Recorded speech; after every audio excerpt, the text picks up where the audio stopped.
தேவையான பேரிங் தேய்மானம்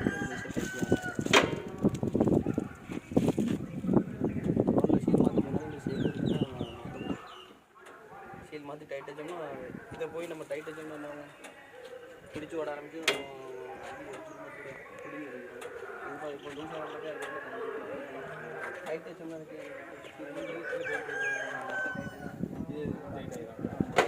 சேர்க்குறதுன்னா அது சேர்க்குறதுக்கு தான் கலத்தி மாற்றி மாற்றி